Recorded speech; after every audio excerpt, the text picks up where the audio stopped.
maybe Johnny. Johnny. Are you No, in London as well? No. I don't think either of the three of us are from London. I think it's Miriam.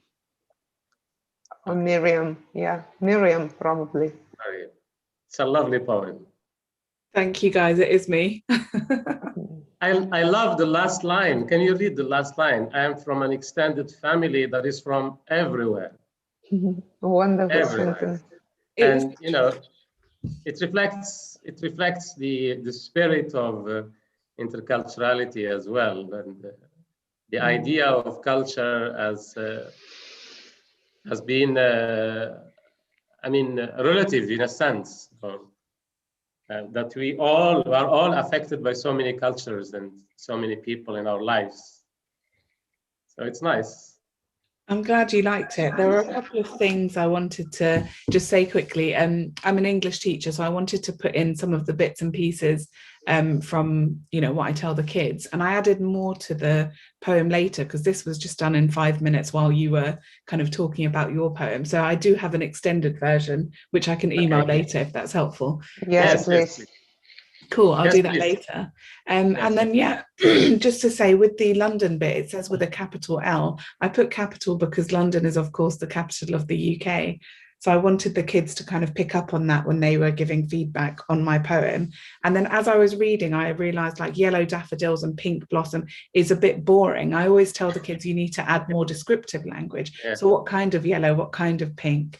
And then repetition, churches and mosques and synagogues. So this kind of idea of lots of buildings near each other and repetition of side by side. And it helps build up the image of London as being really busy and big and, you know, how I experience it. And then the final bit was about extended family. I added extended again because my family is that big. You know, my mum has 7 sisters and 5 brothers, so I don't know half of them. So it's an extended family, and we do feel like we're from everywhere. You know, we leave our hearts wherever we go, really, or you might have family in different parts of the world. So I just wanted to end it like that. But I'll definitely send the extended version through. And thank you for sharing it. It's a nice surprise. Thank you very much. It's a lovely poem. Please share it by email. I think people would love to read it. It's really rich and it tells a lot. The second poem that I would like, it's easy to guess probably. So who do you think has written this?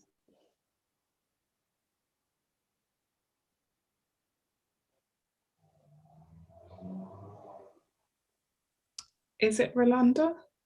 No. No, I No. think Jurate. No. No?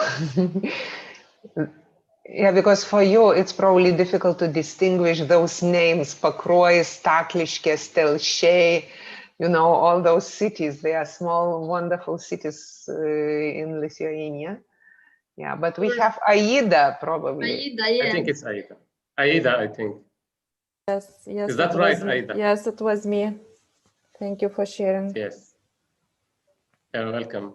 I like it. There is, of course, this sense of freedom in the poem, and it's repeated of being free, and the idea, of course, of food is shared by the first poem and this poem. Food and family and freedom as a value. Mhm. Yes, because I think that I was born in Soviet Union, and but after all, we have freedom right now. Yes. And also that we live in many forests and lakes and rivers that are fresh, and we can swim in there.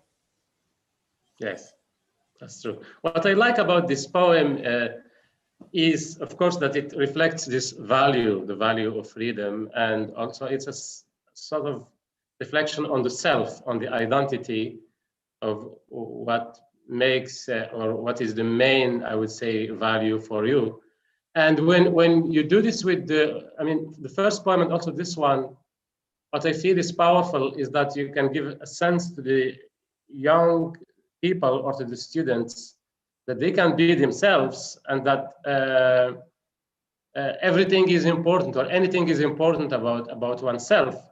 And it also helps to, in a sense, to decentralize cultural awareness. There is no good culture or bad culture. I mean, there's no superior culture. I mean, you are important as you are. I mean, and then there are different perspectives, because when you see 10 poems, for example, or 8 from your students, you will see how different the perspectives to the world are. So it's really beautiful. Thank you very much for sharing this poem with us.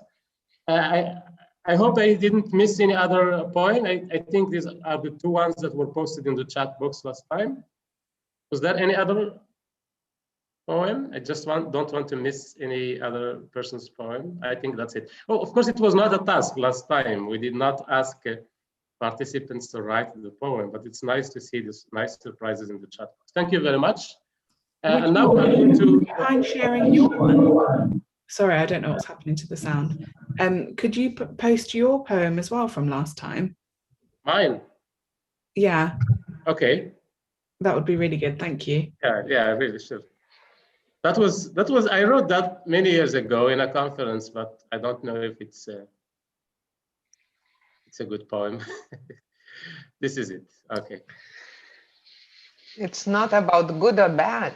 It's about it's about that openness and being able to remember something. Because when I read about those that smell of pancakes and eggs, I felt that smell as well, even if it was not. And I remembered also mornings in my house when Mom was the first who was awaking and getting up. So. That's very nice. This is mine. So you can read it if you like. But maybe if I have to read, if I have to write it again, it would be different. Of course. This was from a conference. I had that workshop on promoting cultural awareness among young people using poetry. But yeah, I mean, it could be different if I rewrite it. So that's it. Good. Alison, is that fine?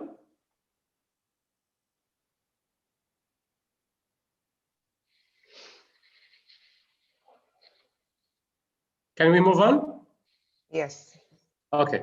So let's go to the main menu for today. And of course, as you know, last time we had those presentations that we need to do today. Of course, the distribution is as follows. We have 5 short presentations, 5 minutes maximum for each of the presentations. For just to review the titles of the presentations or the topics or the themes. The first theme is networking for intercultural citizenship education in the Euromed, challenges and suggestions. And Johnny will talk to us about this. We'll give us a short presentation. And the second one is promoting diversity in civil society organizations' action plans, standards for inclusiveness. And Alison will give a short presentation as well. The third theme is combating hate speech. What can we do? Presentation by Rolanda. And the fourth one, developing partnerships between formal and non-formal education institutions to promote intercultural citizenship.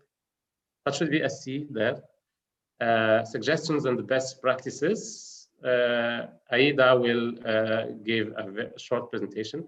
And finally, intercultural citizenship education in higher education. Roy is going to give a short presentation about that. So maximum is 5 minutes, and each presentation will be followed by, a discussion of 3 to 4 minutes. If there are any reactions or any other perspectives, points of view about each presentation. So the presentation plus the discussion should take no more than 10 minutes for each of the presentations. So, Johnny, are you ready to start? Good. So, would you like to use the screen or? No, it's just me and voice. Okay, very good. Okay, so go ahead, Johnny. And as I said, for the rest of us, if we have any reactions, if we have any questions for the whole group or any points of view, perspectives, something that crops up while the speaker is speaking, then we can, of course, talk about that later. Go ahead, Johnny.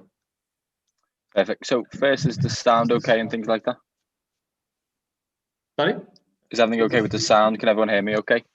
Yes. Fine, that'd be dozy. And I know that I have a notorious fast accent, so I will ensure that I will slow down and enunciate everything that I say. So the title of today's topic that we're presenting is Networking for Intercultural Citizenship Education in the Euromed region. So networking is building relationships with others with the hope of a mutual benefit. In my experience, the principles are exactly the same for both intercultural settings and setting in your own country. Organizations like the Anna Lim Foundation give you opportunities to meet like-minded people, people that can support you, and also people that you can offer support to. But that isn't the final hurdle. You must go out of your way to start additional conversations and build relationships with people further. Through Anna Lim Foundation, there will be various networking opportunities through trainings, seminars, and regional and national meetups. These can both be formalized through workshops and breakout rooms, but do not forget, networking, and usually the most effective networking, is in the breakout room, in the hotel lobby, or the WhatsApp group, before and after a scheduled event.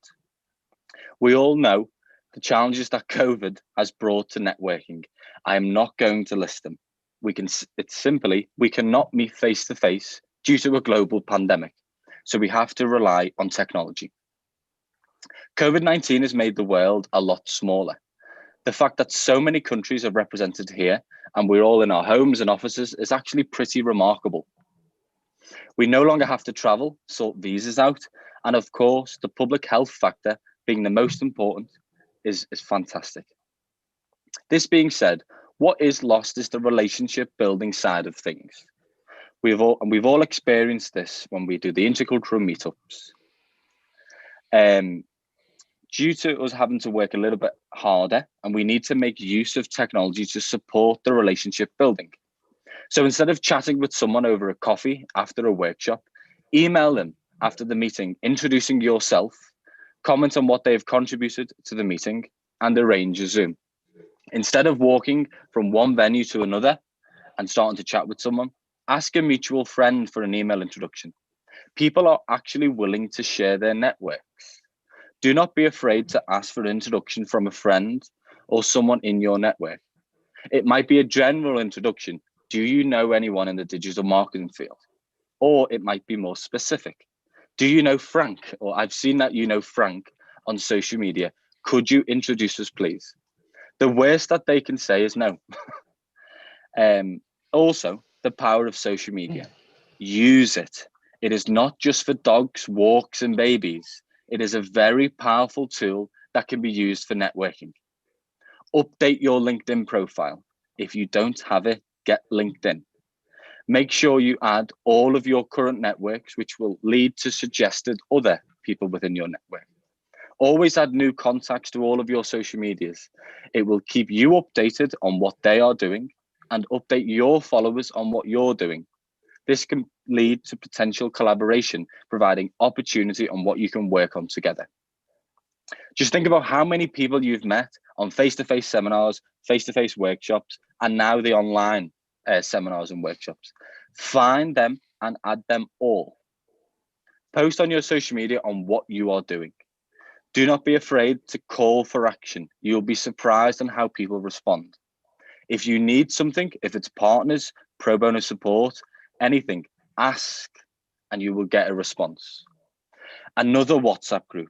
We are all in 1,000,001 WhatsApp groups that fade out after projects are finished and seminars are finished.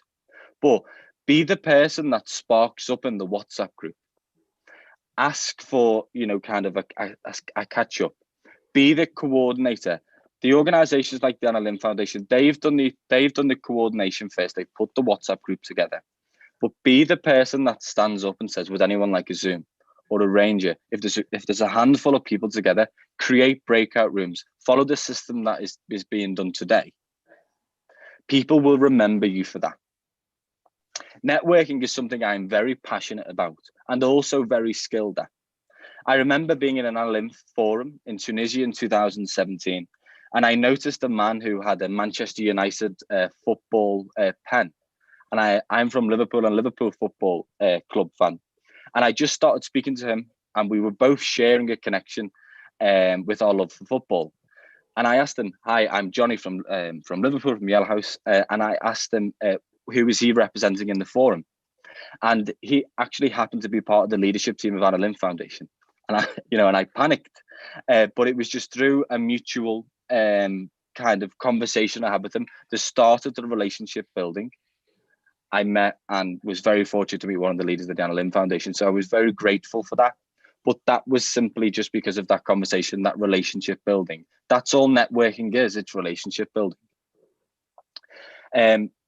Last point, never always remember, you don't always have to jump straight for the sale or the point that you're trying to get across. Leave that in the car showroom in the 1980s. Find a mutual topic that you can discuss and debate on, and the relationship will naturally build from there, then lead on to what support you can give or the support that you need. That's it. Thank you very much, Johnny, for these golden tips. Thank you. And let's see if there are any reactions to what Johnny has said, the set of guidelines or tips that he has just outlined. So any reactions?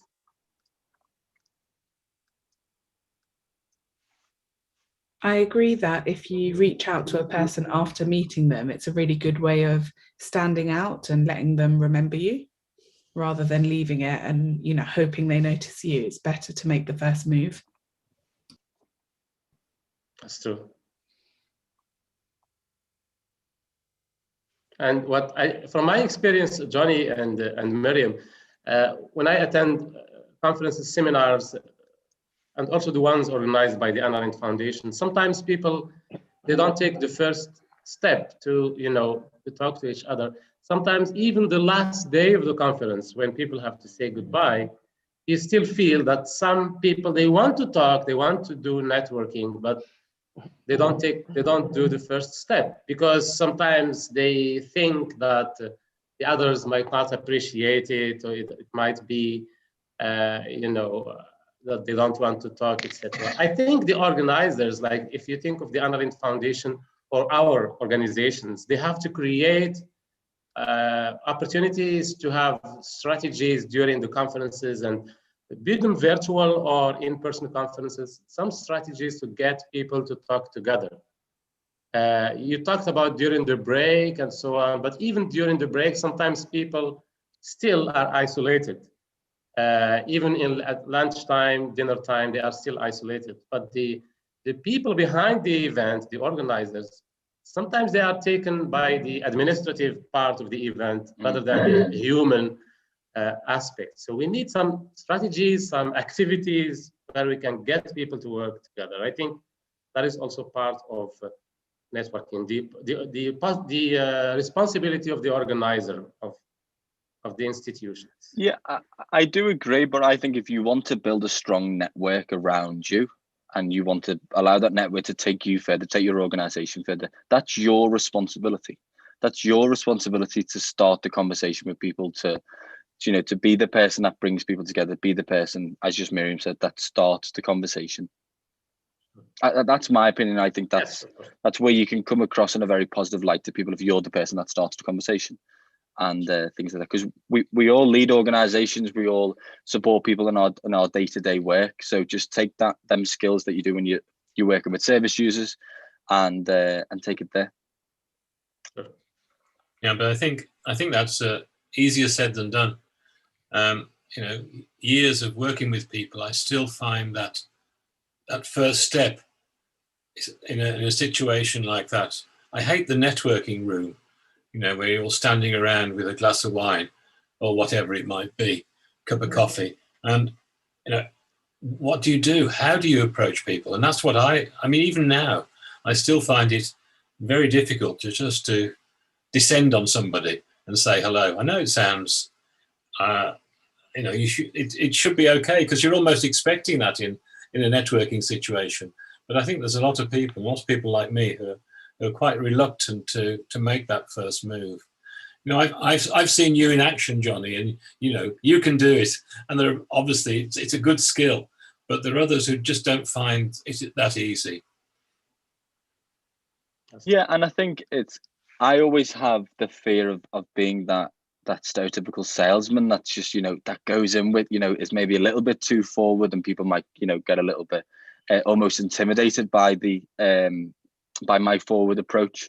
And I think in that chamber of commerce setting where everyone's got a glass of wine or a cup of coffee or whatever, and I think that for me that really doesn't work. I think that's a terrible setting for networking. But when everyone's together in a seminar, together in a conference, there's something to talk about then. And I think maybe if you're in a breakout room, so for example, after a seminar like this, is that all the debate topics that we were talking about last week, bring that debate back up. Or what did you think of the last speech? What do you think of the last presentation or whatever? Is that I've found you can always find something to talk about. And I think when you're at a seminar, when you're at a conference, then that's the thing to talk about. That's the excuse. And I think even the taxi talk of what's the weather like.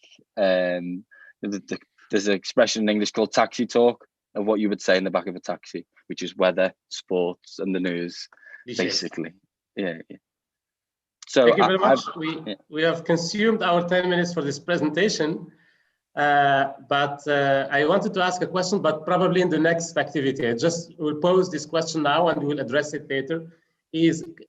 Can organizations, can associations and institutions do something to facilitate networking? Are there any techniques or strategies, or I would say any solutions to help people to come together in a better way?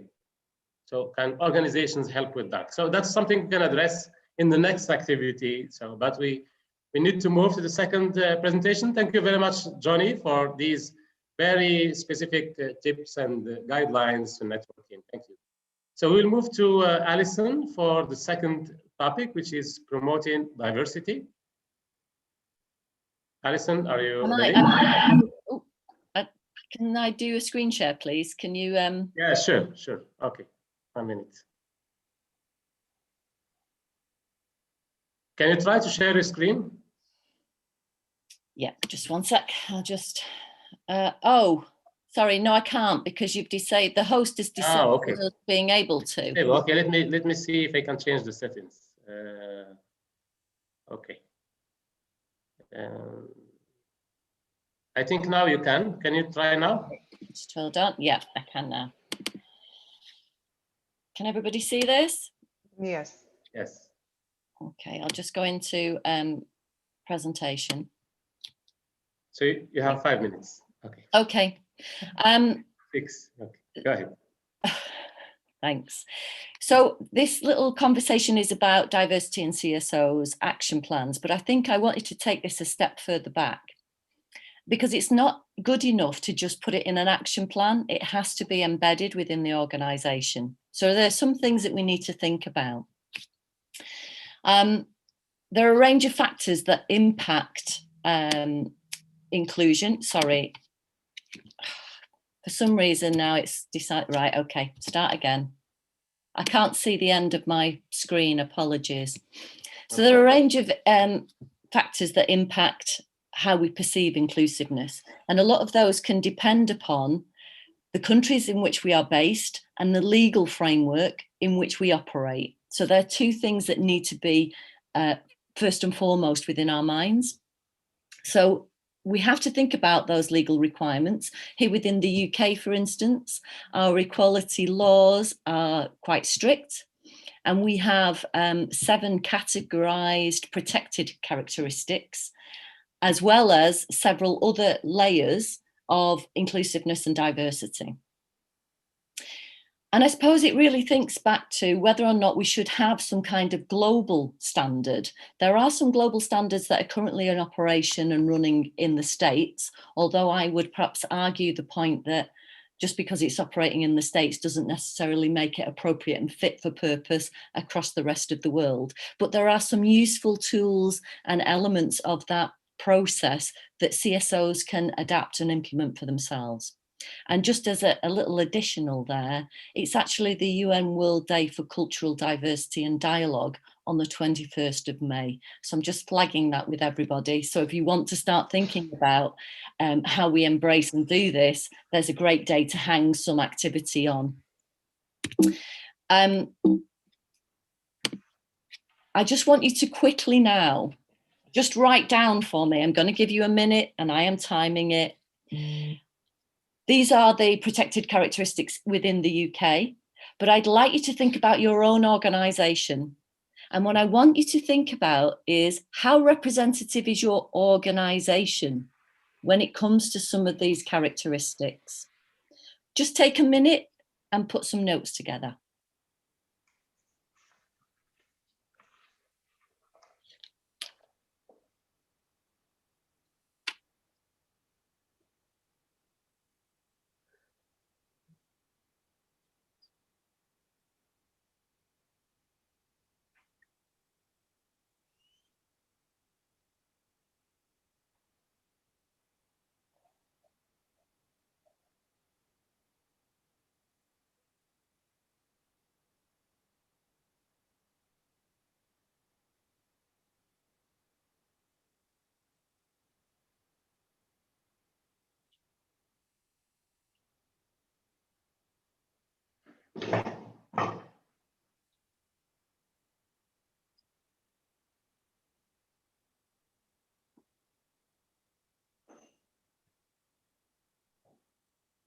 Okay, that minute went really quickly. I appreciate that.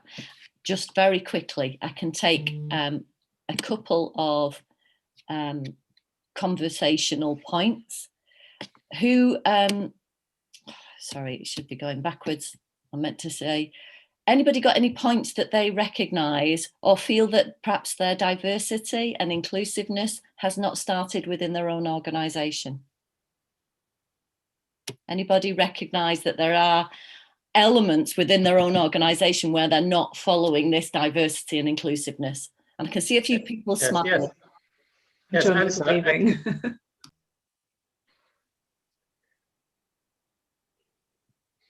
Yes, anybody wants to raise a hand and actually put something forward? Can I go after Johnny? Yes, sure, Johnny, go for it, and then Miriam. Alison, you know my organisation very well, and I think when you've got a tick list in front of you almost of, and you go, okay, we're good with that, but no. And I think, you know, so for example, it's a quick example for our organisation, age-wise, I think it's perfect. It's an older person and a younger person, but then they're both white males, both straight white males. And I think then when you've got a situation like that, then you've just got to try and introduce diversity in other elements of your organisation. But it's and it's a very, very difficult task. Miriam, what would you like to add? So I worked in 2 organisations recently. One was in central London and the other one further out. So the one in central London, I was the only person of colour, and I really felt the difference because it was very sort of one way of thinking, and I knew that in order to fit in, I had to behave in the same sort of way, and it was really uncomfortable for me. And so I left after 3 months. And now the second organisation that I'm in is a college. So you can imagine 1,000 learners, lots of teachers. It's sort of on the outskirts of London, so you have lots of ethnic minorities. And what I really like is that it's a real mix. So the students, the learners are really diverse in terms of their age, their ability and disability, you know, sexuality, religion, all of this sort of thing, and race. But what I like is that the staff reflects the students. Great. And what I've noticed is that when that happens, behaviour tends to be better, communication and relationships tend to flourish more because you see yourself reflected in people that are supposed to be role models for you. So I just wanted to add that.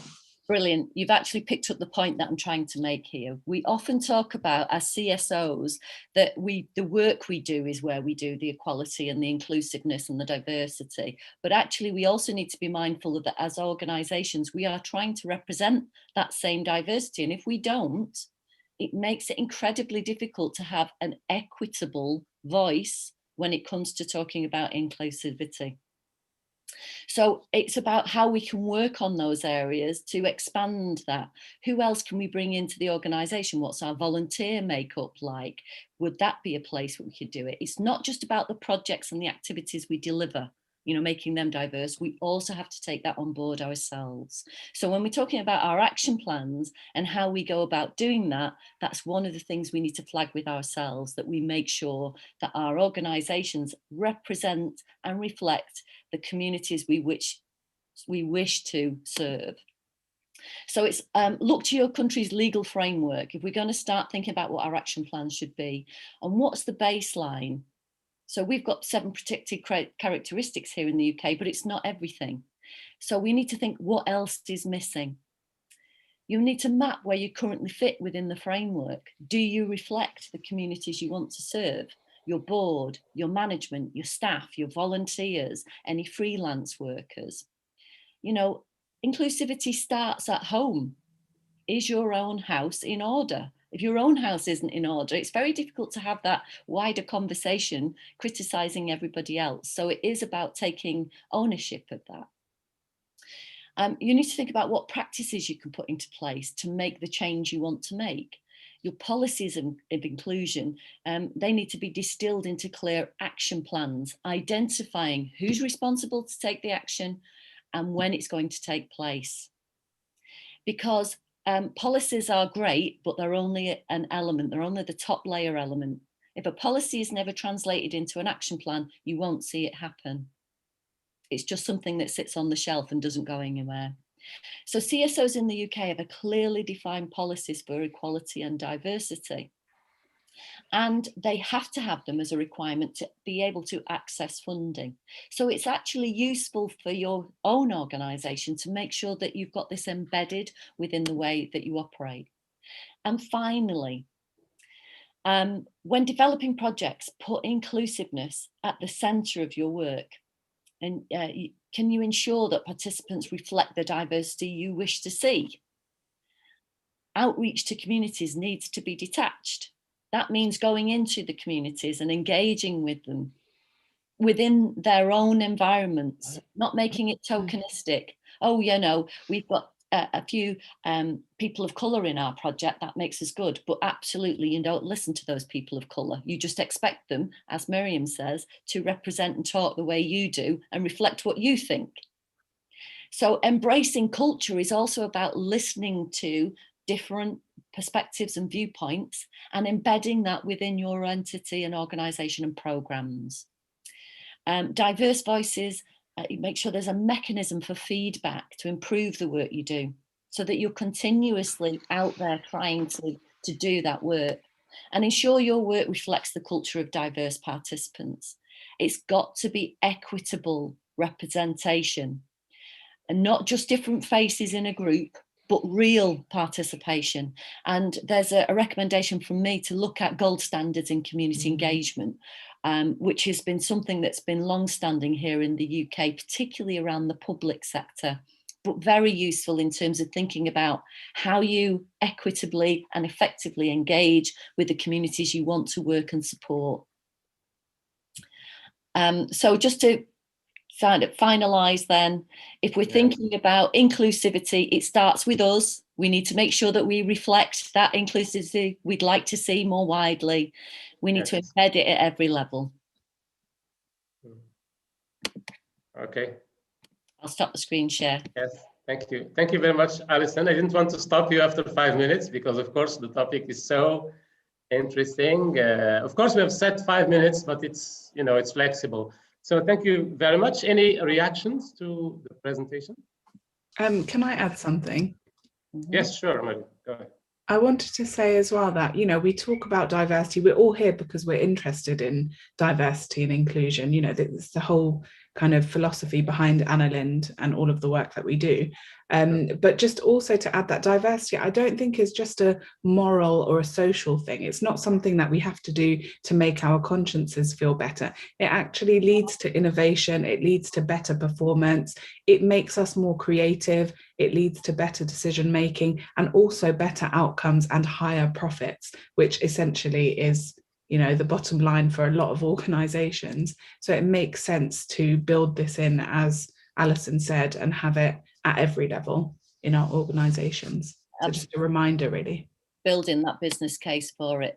There's actually more to diversity than just protected characteristics, and some other things that you can think about outside of that is areas of work experience, nationalities, native or indigenous peoples. How can you embrace and share those cultures with it effectively within your own organisation, but more wider in the work that you want to do? So, yes, Johnny, go ahead. Alison, in terms of you saying about representing your community, because I think it's so difficult to fall in. We need to have one green person, one this, kind of like fall into that almost stereotypical equality photo that you see on posters. Mhm. How is it best to find out kind of how to represent your community the best? So a criticism actually, and it's been levelled at the BBC, and I'm sure you all know the British Broadcasting Corporation, you've all seen it. And they exactly do this. They will put in their promotion material some black and brown faces and some people who are disabled, because they want to share this image of being diverse. But actually, their programming doesn't necessarily reflect that diversity. It doesn't appeal to that broadest and widest church of people. And in a way, they're using it just for branding purposes and not really equitably sharing. So if you're going to bring somebody into an organisation, you're bringing them in because you want their culture to be reflected in the work that you're sharing and doing externally, not just as a tick box or a representation that you have got somebody of colour or somebody of a different sexual orientation or somebody of a different disability. And that has to be a mindset shift. So that's about changing the culture of the organisation. And that is always the hardest thing to do, because majority, it's very entrenched. And it's about how we challenge those thoughts and preconceptions. So a lot of training has to be done. And it's not just training about unconscious bias. Just because you've done unconscious bias training doesn't mean that you've sorted it. Everyone's done the training, therefore it's great. It doesn't. It actually has to be put into practice. Sure. I'm not sure if that's answered your question, Johnny. And I've just seen your message there and happy to respond if you want some more. Thank you. It's a hell of a task, isn't it? But I think I think first step is just talking about the fact that we're having these conversations and you start to get into the mindset of it. Yeah, I think it's about being proactive and making that point that, if you're looking for a candidate for a post, then every time you hire somebody, that you're proactively approaching it in the concept of representation, inclusiveness, and culture change. Thank you very much, Alison. I like the fact that you are reminding organizations, reminding us that we need to reflect the values we would like to see in the society, and we have to be self-critical. When I was reading your list, I was really thinking about my organization, that we need to consider how we represent, for example, gender in our organizations, which is always an issue, especially in our communities here in Morocco. The idea of gender, the idea of religious diversity, but especially gender, because it's a challenge, because sometimes it goes beyond the organization itself to changing attitudes, because recruiting, for example, or I wouldn't say recruiting, but motivating females or women in general to join the leadership of organizations is not that easy. Not because they don't want to, because they are subject to stereotypes and to patriarchy in society. So it's our responsibility to work towards changing, or at least working towards more representation of women in the leadership of organizations. So it's really, it reminds us that we are not perfect. We are still, still have a lot of work to do in terms of gender, in terms of religion, race, etc. I mean, it's the same here in the UK. That's not just a problem. And I'm sure across the world, we do not see gender representation to the level that it should be. And there is a campaign called 50/50, which is looking at how we get 50% of, you know, people in positions of leadership to be women. And that's about supporting women into those positions, but also a massive culture shift, that it doesn't always become about a male way of doing business. And that also is what puts a lot of women off kind of taking those positions, which is why Thank you very much. there's more in this sector. Sure. Thank you, Alison. Before we move to the next presentation, I don't want to miss your reminder of the 21st of May as the United Nations Celebration of Diversity. So it's a good reminder for us. Maybe if we want to think of a joint activity, maybe virtually, to celebrate. Thank you very much. And I think it's time we move to the next presentation, which is, let me share my screen again. The next presentation is going to be by Rolanda, which is combating hate speech. So a very important. What can we do? Yes, what can we do? You know, at first, hello to everybody. At first, I would like to thank you for this task to participants. And to say the truth, I took this topic for presentation just because it was left at the end. Nobody was taking it. And it was silence. And I thought, okay, I will take this challenge. And when I started to think about it at home, it was like I realized how delicate, how important this topic is, and that we are talking about a relationship between people here. But usually when we talk about relationship, we think how to develop relationship, how to understand each other, and so on. In this case, we talk about social interaction, which has absolutely destructive power and breaking sometimes not only relationship in general, but self-worth of people as well, especially when we talk about children. And why this topic is so important, even painful. And when I realized I have only 5 minutes, it was like, oh my goodness, what will I do with that? And you know, during all that week, I was thinking about that a lot. And to say the truth, more questions came than answers. And more I think, more questions appear. And today I would like just to raise those questions and let us all think together, even not immediately now, but to take those questions. And I think for all of us who work with people, it's very, very big responsibility having this topic in mind. And I think rather long time, we were using term bullying, and what does it mean, and so on. And suddenly this term of hate speech appeared. I am not sure when I heard this for the first time, but for me, it looked like a little bit another like higher level than bullying, some kind of product of internet maybe. And then I asked myself, does it mean then this negativity had its own way of growing and getting new forms? And why from one name it has become even a phenomenon with double meaning? And what does it tell us about all of us, about our societies? And so why it would be really very interesting to look for reasons why it is happening. But of course, we don't have time for that. My main, okay, let's start from that bullying and hate speech.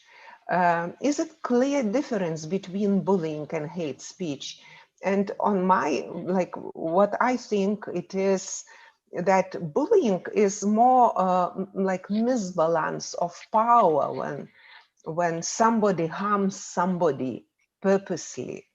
It could be bossing, it could be trying to humble, it could be just humiliation, intimidating another person. And this has really repetitive character. It's like repetitive action, you know.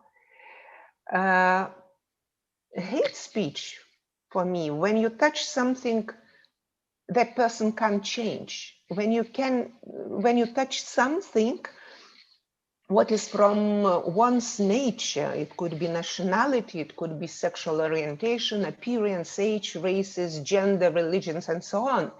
And hate speech is defined as verbal attack for me. Like it could be like, you know, the word can be the gun. And sometimes could be enough only one word. And you can kill emotionally person with that gun. Then very often you can hear, especially in different conversations on the internet, that, oh, I was joking. You haven't sense of humor. And so the question is for me, where is, and for you all in this case, what do you think? How to distinguish where is the joke or where is much more serious thing, or where we can even think about the humor, where we can immediately say, oh, it's a hate speech. It's a question for you to think. And if you have now some moments or some ideas to tell me, please raise your hand to react to that, because we haven't much time.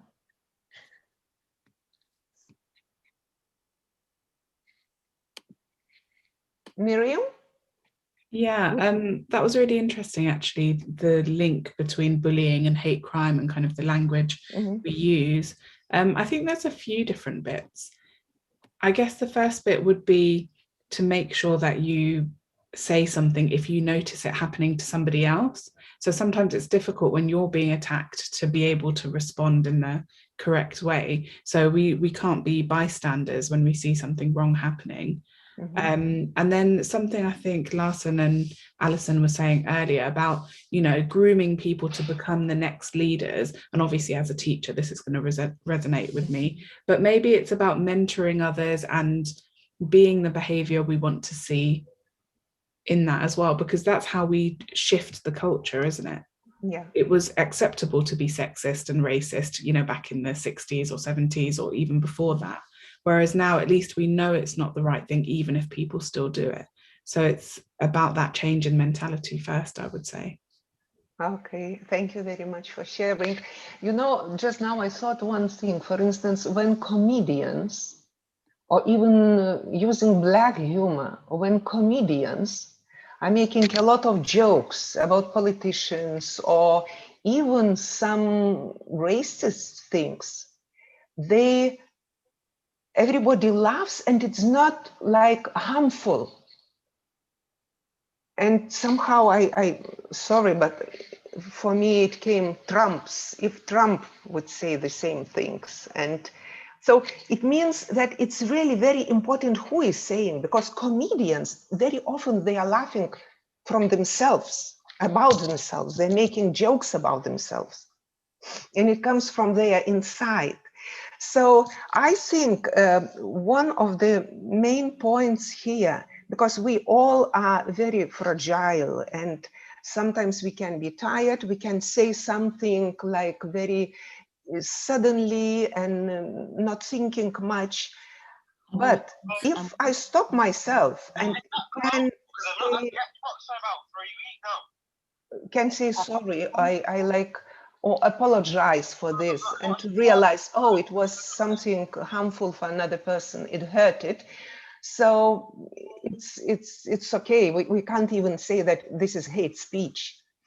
But when you can't say sorry, or you feel right, or you are going with some purpose to hurt, and you believe in that, and you are showing that, oh, somebody is lower than you, this is already something what we must like stop and fight, because nowadays we're really asking a lot, is it hate speech a crime?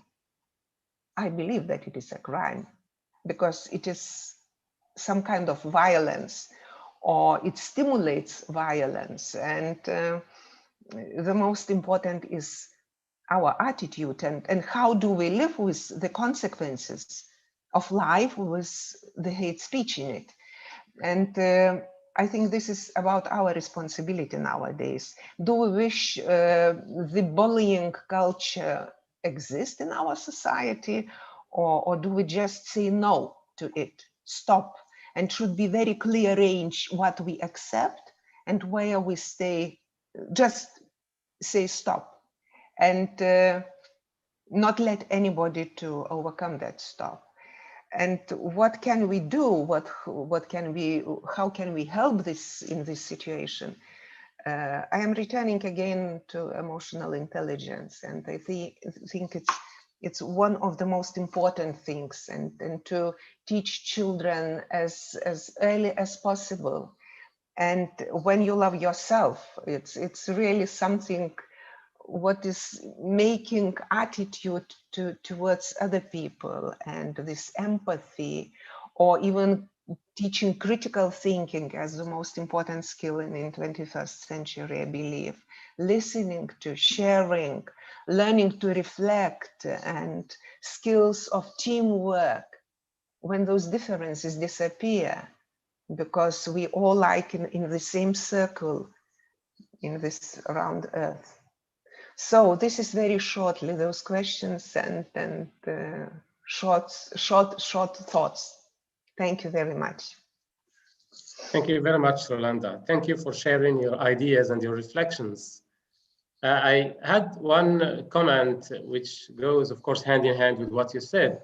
I think for the question what we should do, because we know about hate speech, we know it's not acceptable, we know, of course, but the problem is always with how can we combat it? How can we stop it? And I think there are at least three ways of combating hate speech. The first one is education. I think education is very important. We need to integrate combating racism and hate speech in our curricula. If we don't teach children these things from the early stages of education, how can we do that at the later stages?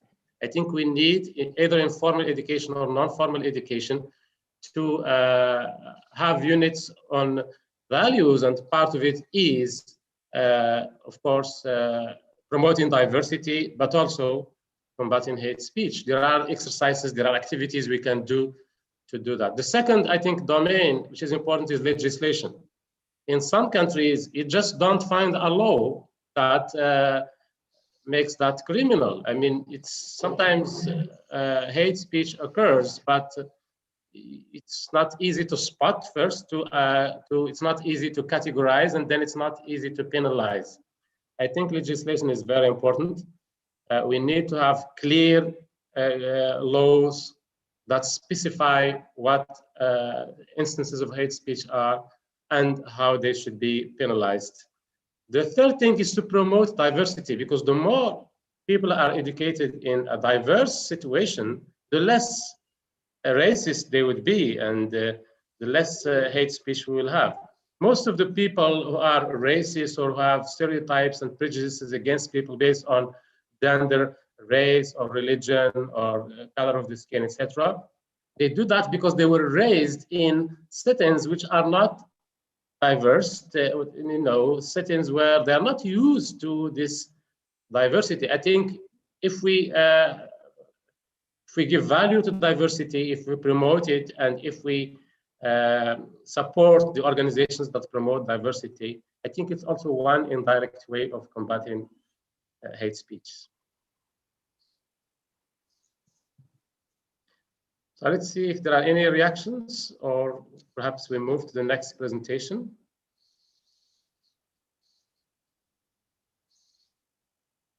Okay, so thank you very much, Rolanda. I think we'll move to the next presentation, which is about developing partnerships between formal and non-formal education institutions to promote intercultural citizenship education, suggestions and best practices. So Aida, are you ready? Yes, I'm ready. Go ahead. Okay, I want to share my screen. Sure, okay. You can do that. Okay. Okay.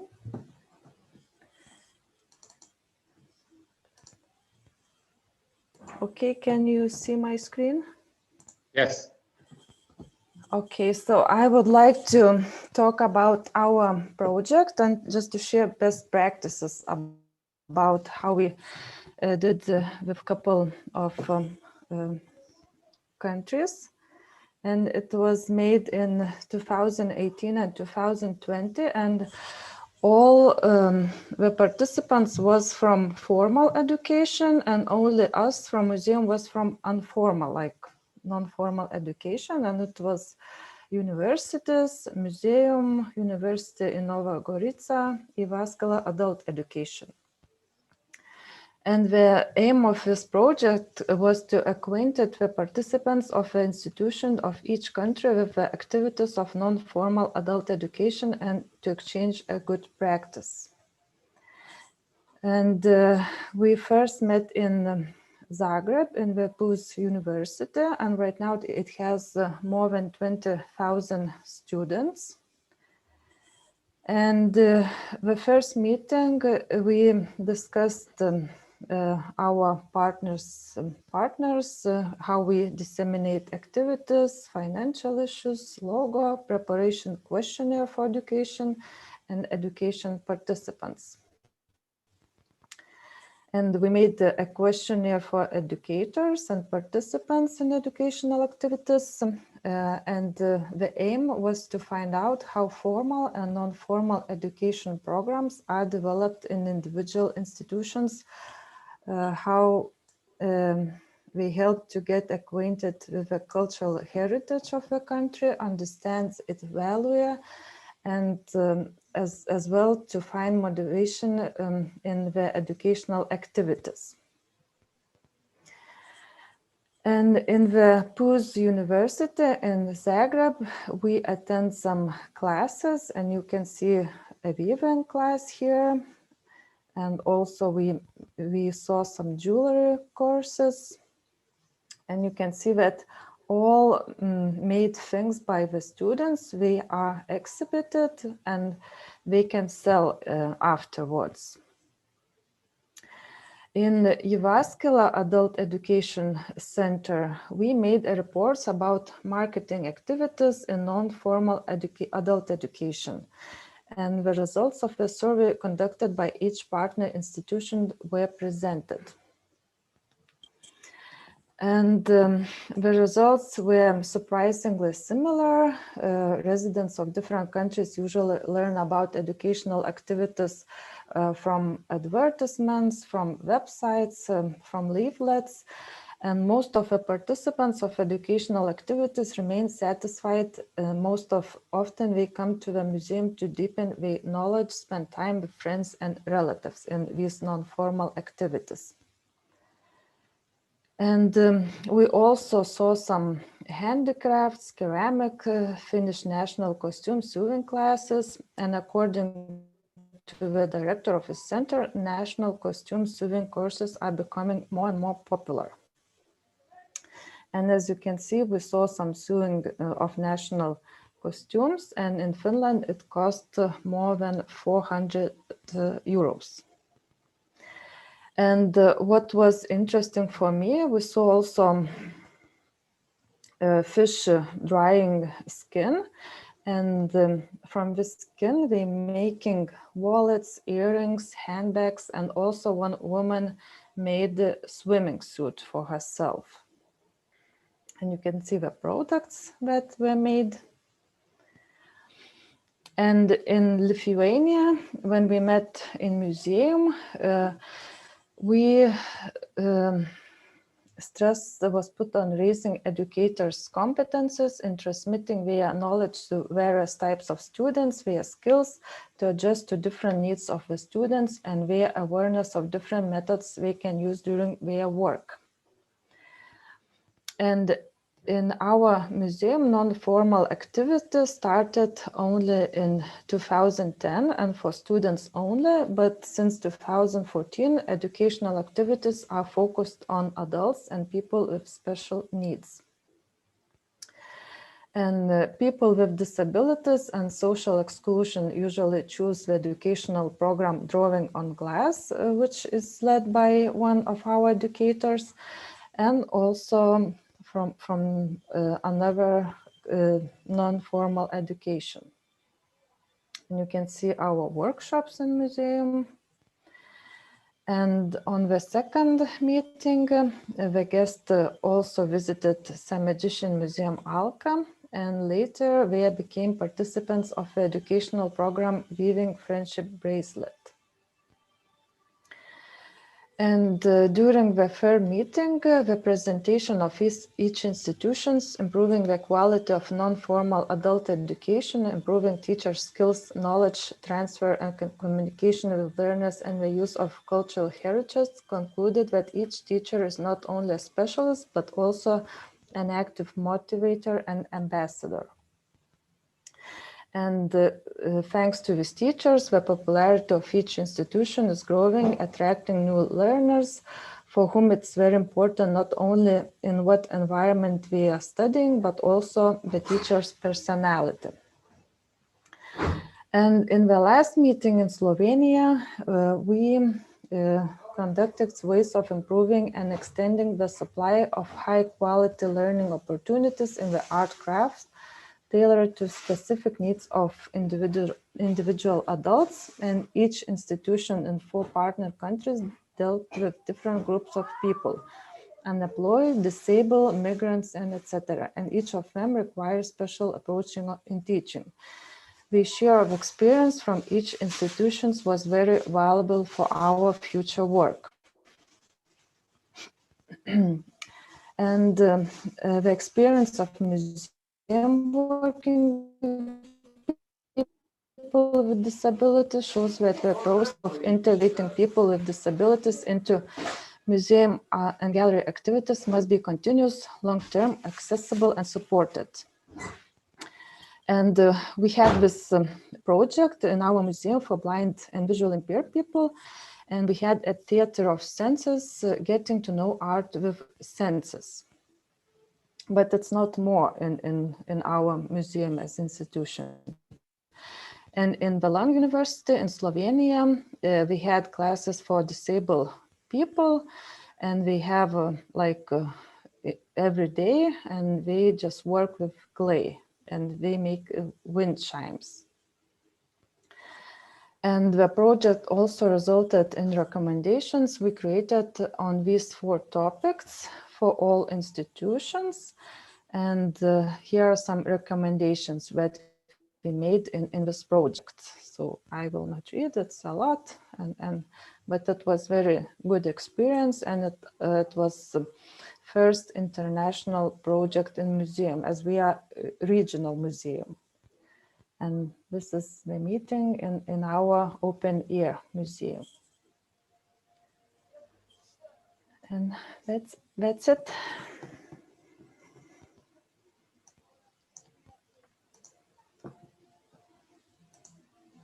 Thank you very much. Okay. Good. Thank you very much, Aida. That was a very interesting experience to share. I would like, okay, Miriam is raising her hand. Go ahead, Miriam. No, I wasn't raising my hand. I was just saying okay. it was really lovely to hear the experience. Good. Thank you. So what we could see in the experience is that there were formal and non-formal institutions. I think yours is the only non-formal institution, yes, right? Yes, non-formal. And so what we see in the outcomes is that the participants or the partners, they appreciated the methods you used, and they wanted this to continue.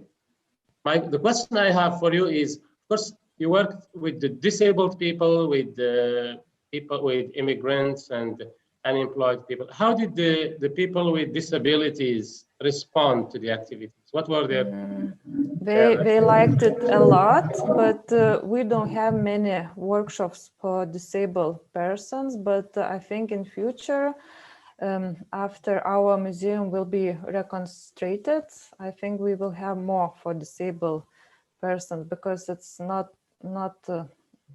we do not have lots of workshops, and we don't have like methods, and but also we have like kids who are coming with autism spectrum and blind people and people who do not hear, but it's we are working on that. So do you think, Aida, did you notice that formal institutions like the universities, did you notice that they were in need of your methods of working with these people? Did you feel a void or a gap that they had in their curriculum? In their, I don't know if they have a curriculum, in the activities they do with it. I think we have more things and lessons for disabled persons than we have. So I think that we could learn more from them. Okay. Yes. So let me see if there are any reactions or anybody wanted to add something. I just wanted to comment that it's refreshing to see that a project that can work successfully, particularly within this sphere, not using new technology, looking at traditional skills. And I've been in favor of I come from an art and design background, and I've been in favor of using craft skills as a vehicle for all sorts of initiatives. And I think it's, it's just interesting that we often talk about the advantages of new technologies, but perhaps there's something to be seen in some of our traditional skills as well, particularly how we can build, particularly in relationship to culture. And it was a small example, but in that project we saw where they were making traditional costumes. Yes. And you know, that kind of approach I think is very good.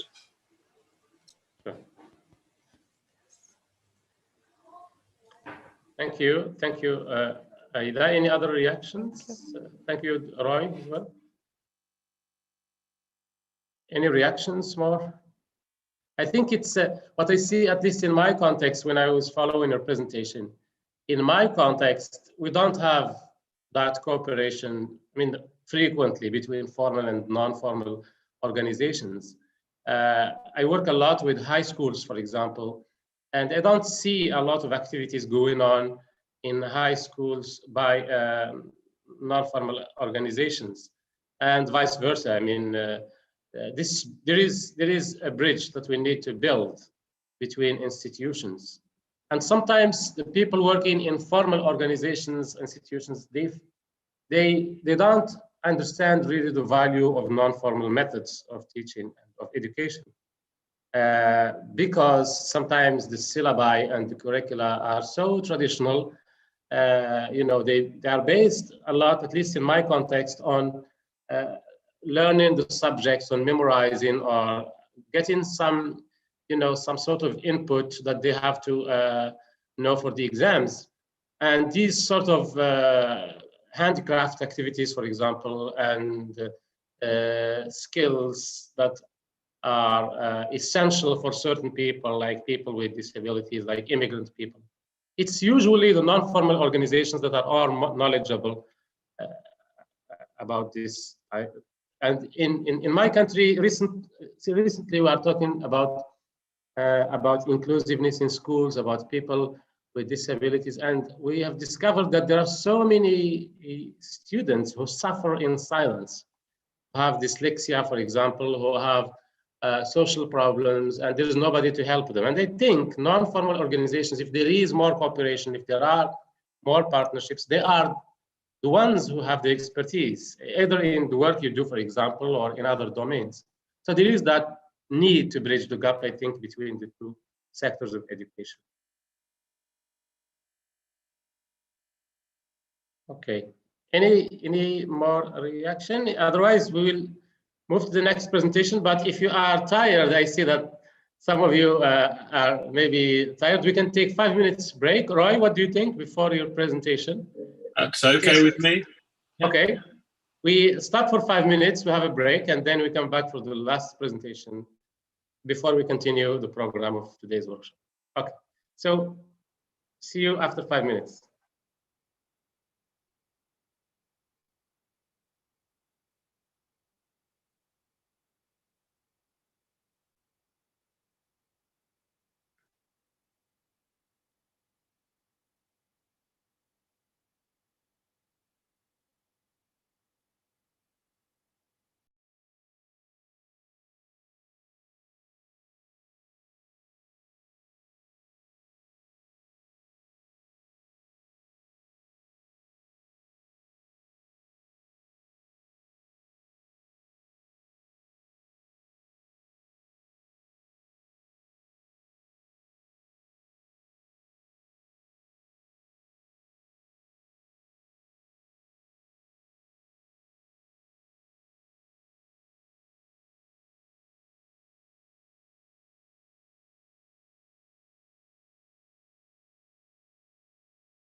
Hello?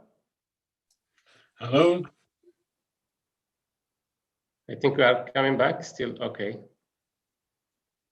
Just waiting for the others. Alison and Aida, Miriam, Irati, Johnny. I'm back. Okay.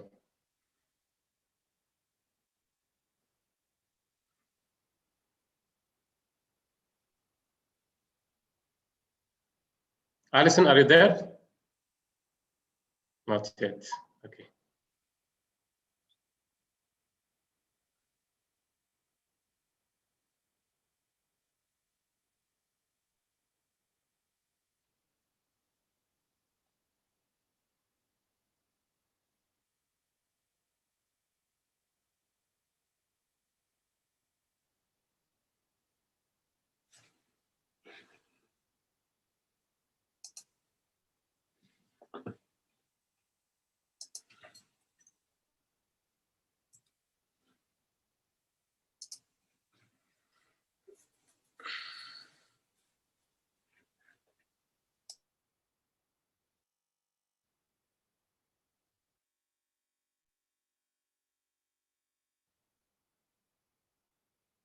Okay, I think we can start. Can you hear me, everybody?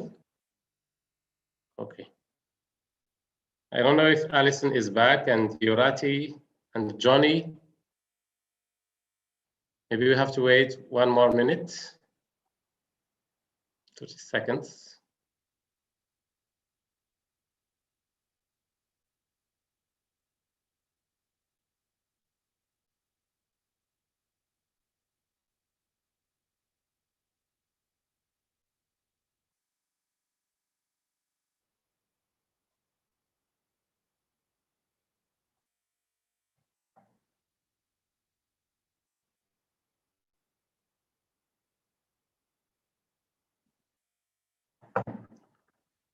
Okay, I think Roy, I think we can start, and Okay. Alison can join us when she's back, and the same for Johnny. Okay, so let's start our 5th presentation, which is about intercultural citizenship education in higher education. Roy, you can start. Okay. This is going to be quite a personal view. I think I can justify that because I've been involved with higher education most of my life. A lot of what's been said so far chimes with some of the things that I'm going to say here. I'm very critical of our education system because it's we have an education system that really isn't fit for purpose. In the main, it's formal and prescriptive, and certainly not appropriate or suitable for today's digital and connected world.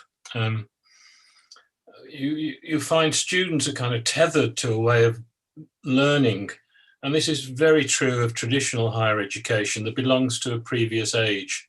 So we've got a very traditional delivery of programs. We've got a delivery staff, lecturers, professors that are really set in their ways. We have established and fixed curriculum. And so this whole culture that I said earlier, we need to change the culture, doesn't encourage and makes it very difficult to integrate intercultural education into higher education. And this is even more difficult where you're dealing with vocational and the STEM subjects, science, technology, engineering, and maths. We have inward-looking institutions, I say, particularly amongst the old traditional universities. They're conservative, hierarchical, and importantly, elitist. And we have to move towards new ideas and practices, but there's very much a reluctance to do so. I've found over the years that our traditional universities rest on their laurels, as they say. And unfortunately, here in the UK, there still persists a racist, imperialistic attitude that comes from the superiority of empire and colonial overrule. Universities and student learning groups are becoming more diverse and multicultural as more international and more local BME students are studying at university. And this is creating a vibrant environment. If only the universities would respond to the changes and see this as an opportunity for change.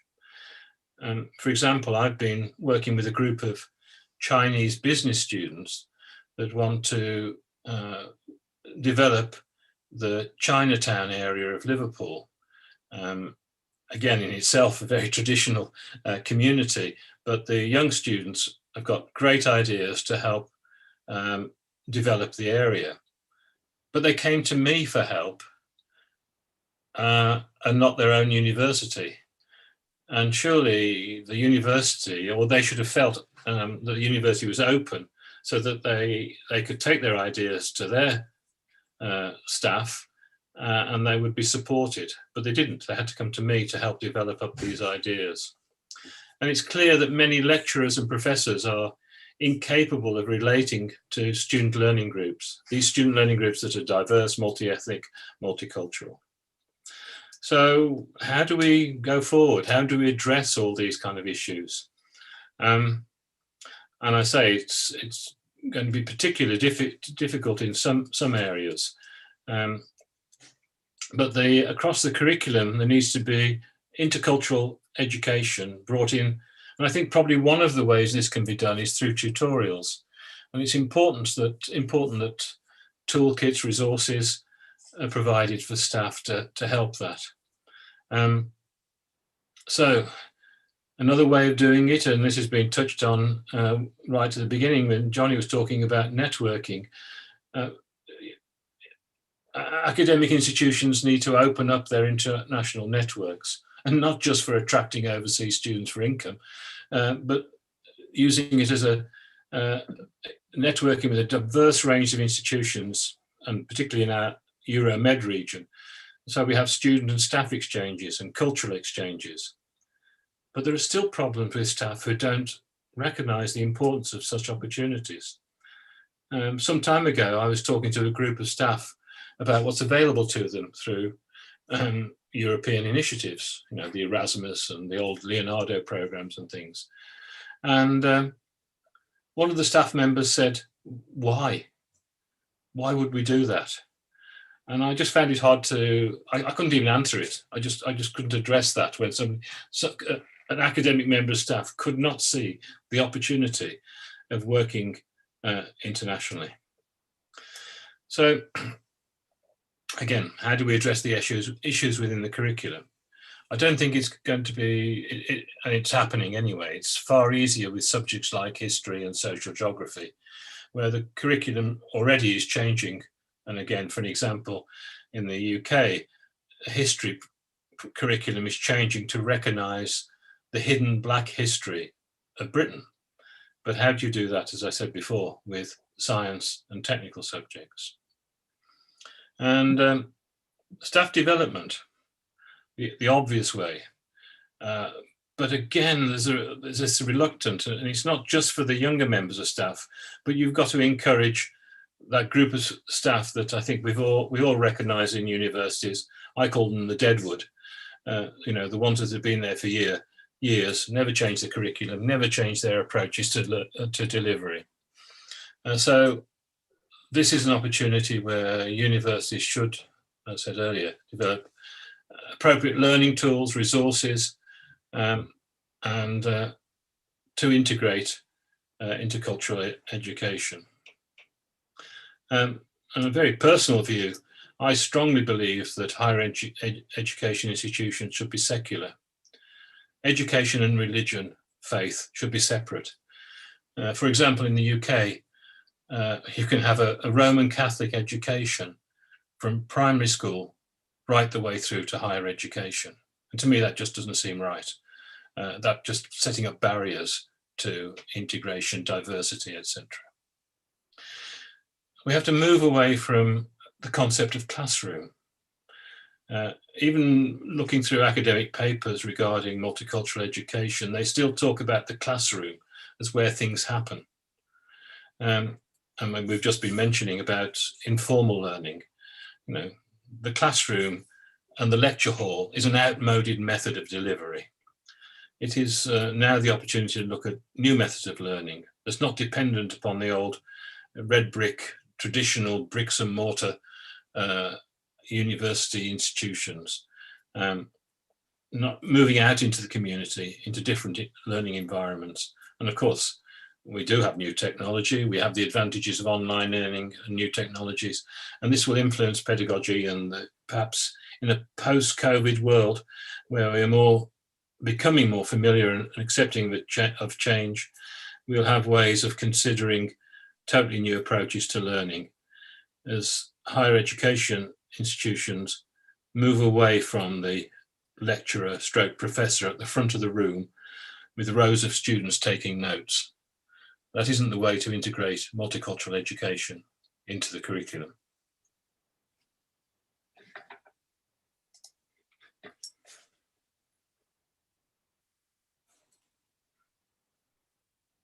Okay, right. That's it. Okay. That's it. Thank you very much. Thank you. Thank you, Roy. Thank you very much for this very comprehensive reflection on interculturality in higher education. Let's see. I have some comments, but let me see if anybody from the group would like to respond, to make comments, or perhaps to ask questions. I can add if no one else wants Yes, to say anything. yes, Miriam, go ahead. I really enjoyed that, first of all, Roy. Thank you. It's quite useful to hear that from your perspective, and just to learn about your thoughts. I guess in terms of moving forward, maybe it's about having a more learner-centered approach. You know, it's kind of what you were saying anyway. And I guess some of the things I do in my own practice, I agree with you. I think the curriculum is very prescriptive, very restrictive, and it's difficult to be able to break away from that. I guess in my own approach, I try to make the learning as accessible as possible. So I think it's really important that we remove any barriers to learning. That's the first step. If people don't see themselves represented or, you know, find the learning relevant, what's the point in going? Especially when we know they'll come out of university and have to compete with thousands of others for the same small pool of jobs.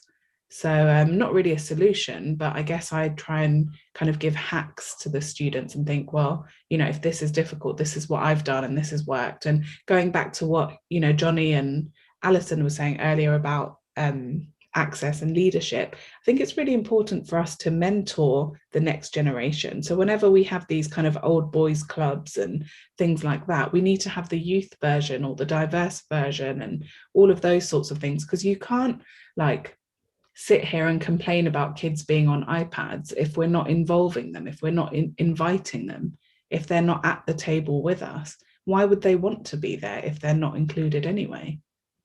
Just a question. Yeah, and I think, I mean, Alison before gave the example of the BBC in the UK. You know, that it is a cultural change that has to take place in these kind of institutions, and the institution of a university is not dissimilar to how you look at the BBC, particularly say in this country. It's very traditional, very old school, and they brand it one thing, but they don't deliver, do they? They don't deliver to reflect today's society. If I could also share my experience from our institution. So as for higher education, as a university, we have study subjects that are, for example, intercultural communication, which covers such topics. Also, in some subjects, there are topics of intercultural differences and all these similar topics. So but of course, that's not for all the students. That's basically for business faculty students. And when we have professional English as a foreign language, we also include such topics. But another aspect is our staff. Yes, as Roy mentioned, that there are sometimes challenges, not problems, but challenges with our staff, stubborn staff. So that's another way that we have to work on as international office usually meets such challenges. Yes. So I think trainings and some examples, I don't know, international events help in such situations, because really we are not London as a multicultural net. Yes, and we really need examples and experiences in this context. Yeah, I think it seems that we have so many similarities here, like what Roy said and what Yurati said.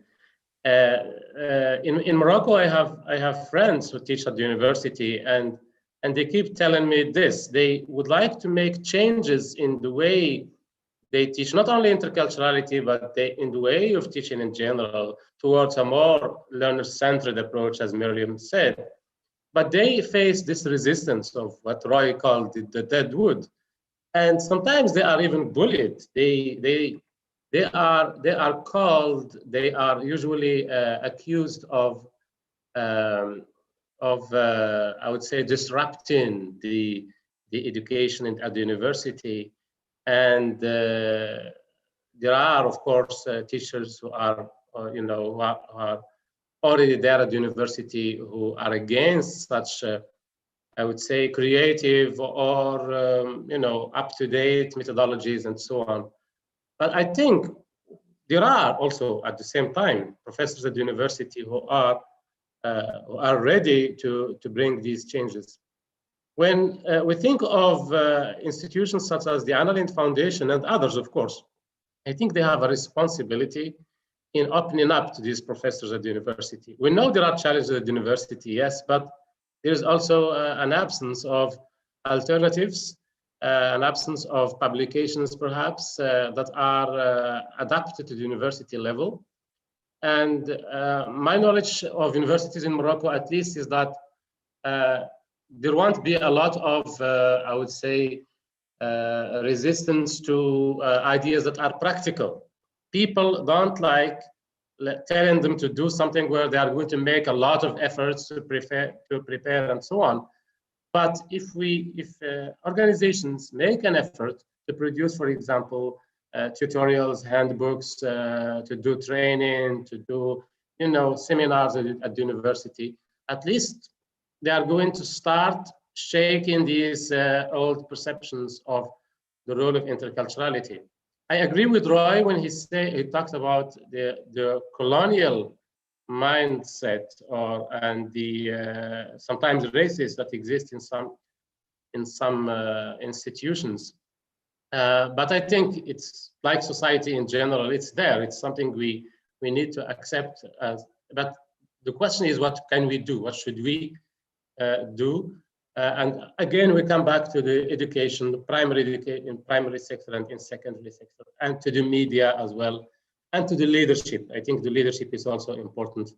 To what extent do we make the leadership at universities, at schools, at business corporations, do we make them aware of the importance of, because some people understand that intercultural education is just a plus. It's a module we can add, just for what we call further training or something like that. But actually nowadays it has become really essential in training. I think interculturality is really what makes humans nowadays, with the advent of technology, with the mobility and so on. It should be at the center of the curricula in education in general. So I think there should be initiatives to open up to faculties, to open up to the leadership of universities, in order to make some changes in terms of the planning of the courses.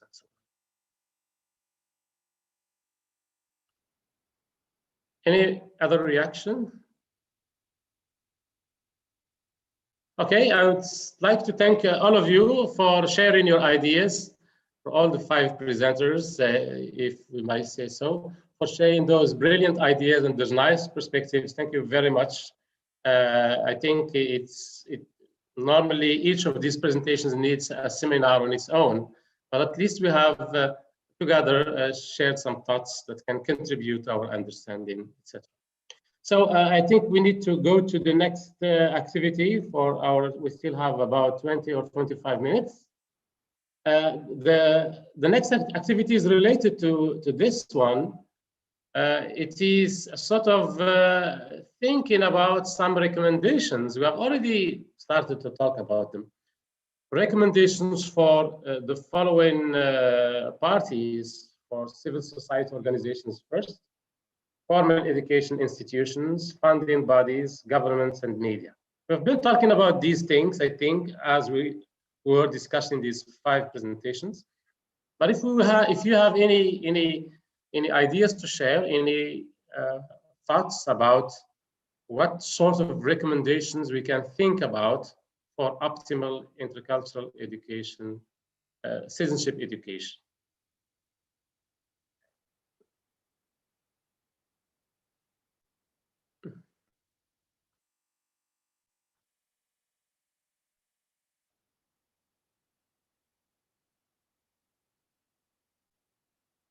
Do you want us to answer now? Yes, if you want. Yeah. Oh, yes, because sorry, it was meant for a breakout sessions, but since we are a small, sorry about that. We are a small group, and then there is a technical problem with the breakout sessions. I think Wadia hasn't solved. We don't know for some weird reason we cannot activate the breakout sessions option. We tried many times, but we couldn't. I don't know what the problem is. But then we are a small group. We can discuss these things together. As I said, we have already talked about some of these things, some of recommendations. If you want to add something to these, then we can. Otherwise, we can move to the next point. I would just add that it needs to be planned for whenever you're doing an event, or I think something just fell. Okay, yeah, I think you plan for it before you do a workshop or course or lesson or whatever it is. So you plan for diversity, you plan for inclusion. When you're talking about examples in whatever it is, you know, whichever topic you're doing, you think about intercultural examples. So it's not just a Eurocentric situation that we keep seeing or hearing about. I think that's where I would start in the planning. I'm not sure. I don't know if I'm not sure I got your point, Miriam. Could you please? Yeah. So you were saying recommendations for optimal intercultural citizenship education, right? So I was thinking, if for me personally, it would be in the planning stage. So I plan for diversity, I plan for inclusion. So even if my lesson is in English or in history or something else, rather than just talking about British history, for example, I'll have it as more international. I'll ask the students about their own experiences and their own backgrounds, so that we don't have just a Eurocentric ideal being promoted. So you mean lesson planning, right? Planning the lessons. Yeah, I mean, I'm talking about lessons for me, but I mean, in any organization, planning comes first. Yes, sure. So you mean we have to consider intercultural citizenship education in the planning stages so that we can implement it in our action plans, see them lessons, lectures, or workshops or tutorials, not necessarily about interculturality, but they can be, as you said, about other subjects, but we need to put it in the planning stage. Yes, I see your point. Exactly. Yeah, I think for all of these types of stakeholders, I think yes, considering ICE in the planning of all of their activities is really essential. That's it. I think one point I wanted to, yes, go ahead. I just wanted to add one more point. It's more relevant maybe for the UK, but we recently had our census. So this is where the government makes everybody in the UK complete a household survey. So you have to put in that your, age, background, sexual orientation, religion, how you work, where you work, your income for the year, all of these sorts of things, so that the UK can have a picture of who lives here. And so then they can plan for the structure, such as education, healthcare, social care, and all of those things. If you don't know who lives with you or works with you, then how can you plan for them? And this is what will help tackle, racism or inequality in other organizations, because you know what the makeup of your area is. Sure. So you have to know the people you're dealing with. Sure. Yes, I think the data should be collected and shared in a transparent way, data that helps, these different stakeholders to know what they have in their communities so that they can plan their activities in the right way. Yes. I wanted to say also to talk about the media. I think, at least in my community, the role of the media is really very important when it comes to, for example, stereotypes, prejudice, hate speech, when it comes to racism.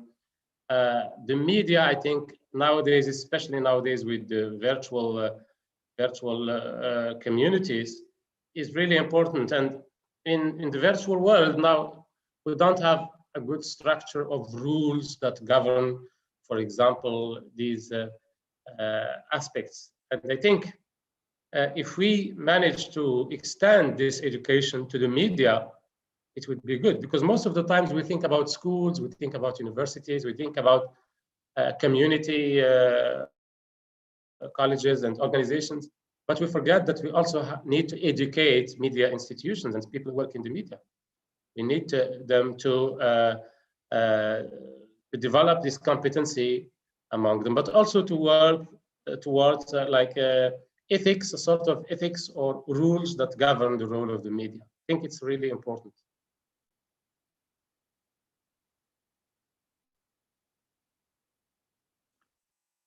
Okay, any more reactions to these points? Otherwise, we'll move to the next part, which is an open debate. I don't know if the time that we still have is sufficient. We only have 10 minutes.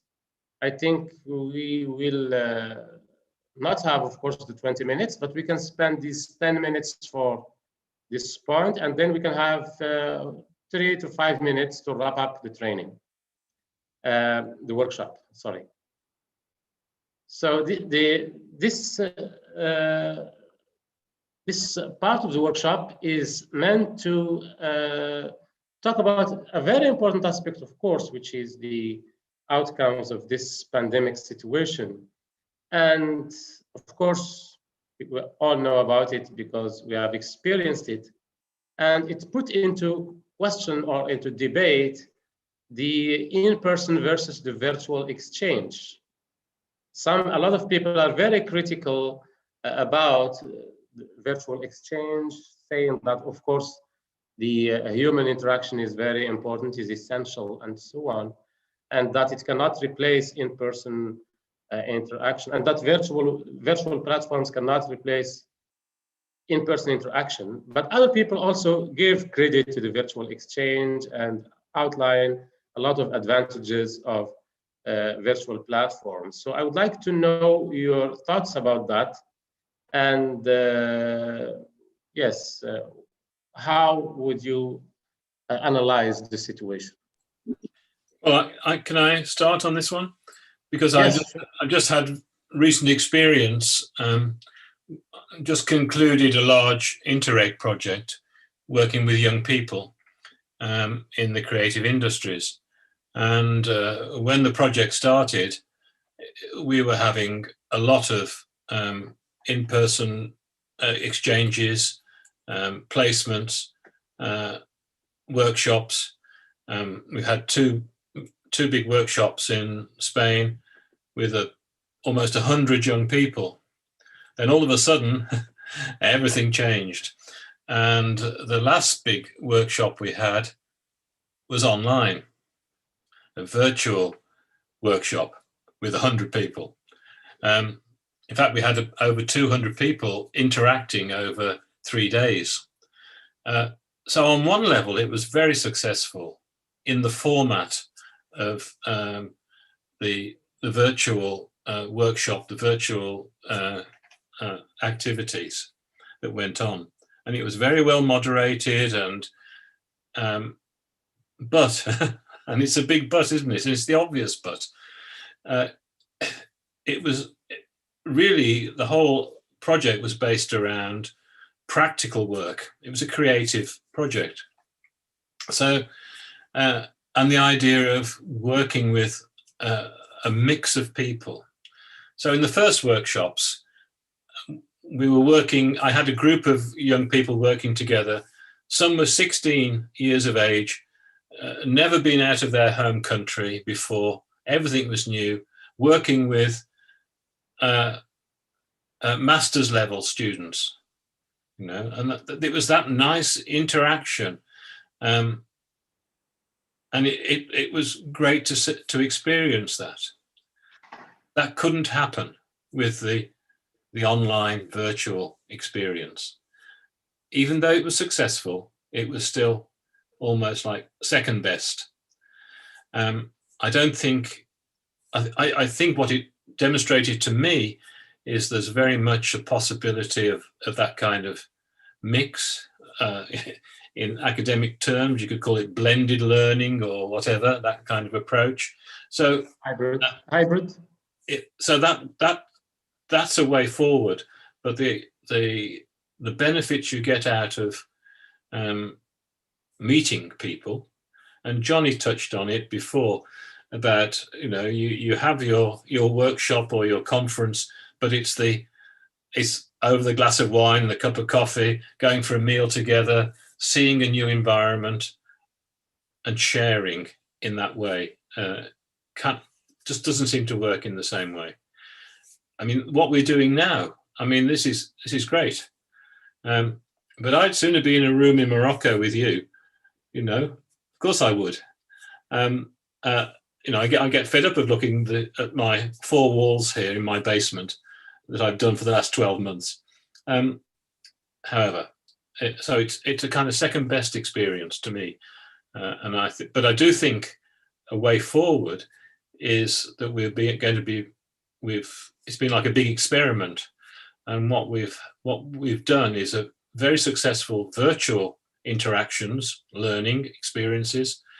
And I think the future will be a mix, because obviously it's cheaper. You don't need visas, all that kind of thing.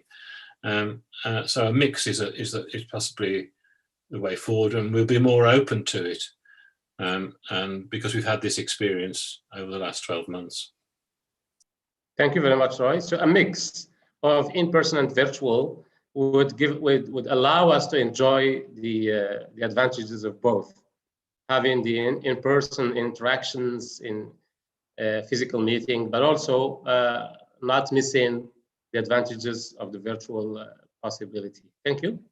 Sorry, just to add to that, I mean, what we've done and what's happened is we've developed a whole new range of resources for virtual exchanging and learning.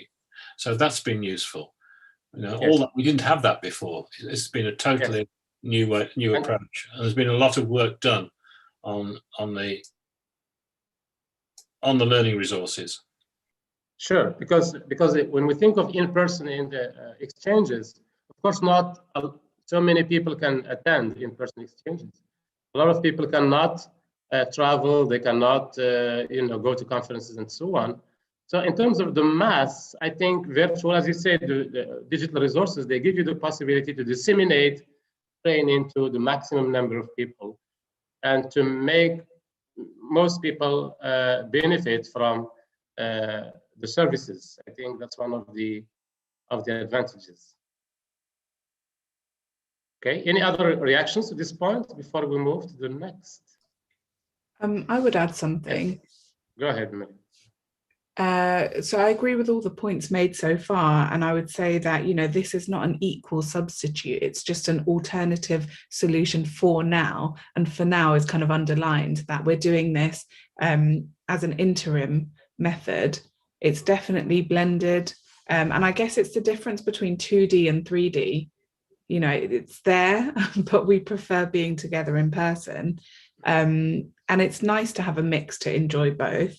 And I would also add that it can be difficult with, you know, learning new IT and tech and all of these things. It can be a bit overwhelming just having Zoom constantly. Even now, you can see I haven't put my camera on. I can see that it's live recorded to YouTube, all of this stuff that wouldn't necessarily happen if we were together in person. So I don't feel so comfortable being recorded and, you know, having my video on. So you get to kind of control that a bit more, I guess, on this end, but it can be difficult with learning new, you know, resources and things. Sure. Okay, moving to the second and the third point, then the question that comes to mind is, are civil society organizations ready for this? If we think, for example, of a hybrid approach, you know, sort of blended learning where we use in-person exchange with the advantages of the virtual training and digital resources. But are organizations now ready? And what does that mean for these organizations in terms of training? Who is going to deliver the online training? For example, now I am leading this workshop, but I cannot say that I am an expert in virtual training. On the other hand, a lot of people say you don't need to be an expert. You can use the technology and just embark with this training experience. So do you think that we need training in this domain, that organizations need to train their members to become trainers in virtual exchange? Do we need any capacity building for that? Or what are your thoughts about this?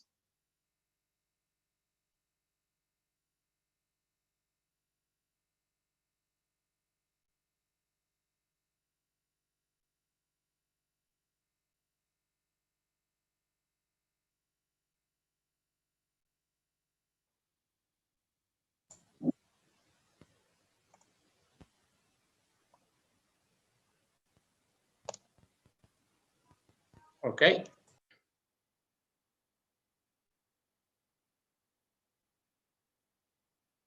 No ideas? Okay, good. So I think we've come to the point where we are starting to get tired a little bit, and they see that I think Rolanda is saying that she's going to leave, so we understand that. We've come to the end of the workshop, but what I wanted to my objective in putting this question here is just for us to start to think of whether we need training in this area or not. Are we all ready to use this technology to deliver online training and virtual exchanges or no? And what does that mean for organizations? I think it's an open question that we can just take with us to think and ponder for ourselves. Before we end this workshop, of course, as a wrap up, I just would like to ask you, one very simple question. What do you think you have taken away from these two workshops in terms of ideas, of insights, of things you are thinking about that maybe perhaps you are going to start to do research about or to implement? Any takeaway from these two workshops? It would be good for me to know, and just to a sort of indirect evaluation of whether we've taken something interesting from these two workshops. I can say about this training, my organization also works in non-formal education field, and with pandemic, with quarantine, and the online trainings was big challenge for us because we should start work on new programs like Zoom, like Teams, and others. from this workshop, I take some examples of exercises and workshops which we can use also in our trainings with other trainees too. For example, about writing poem, I like it very much. Okay. So thank you for this training. It was really interesting for me. Thank you very much, Silva. Thank you.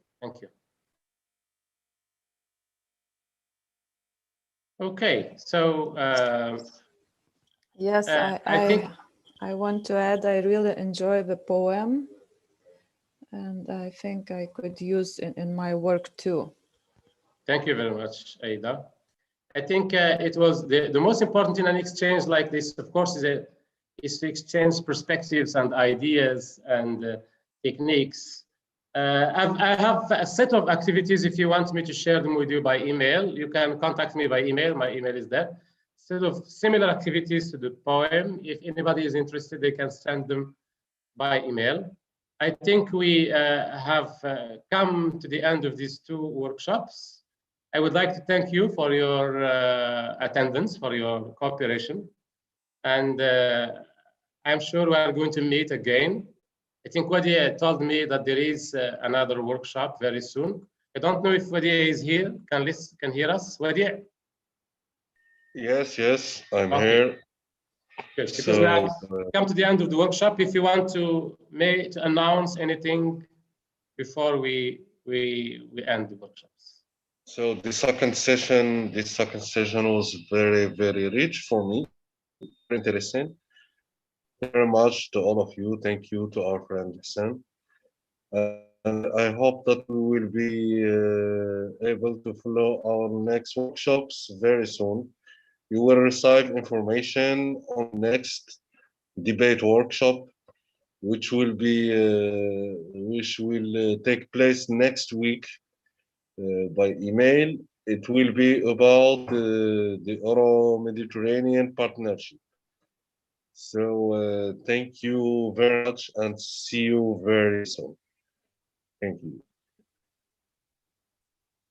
Good. Thank you very much. Alison sent me an email. Let me just, okay. Can I get a copy of the slides?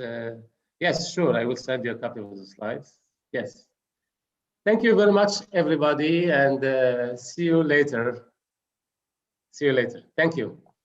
Bye. Bye-bye. Thank you. Bye-bye. Bye.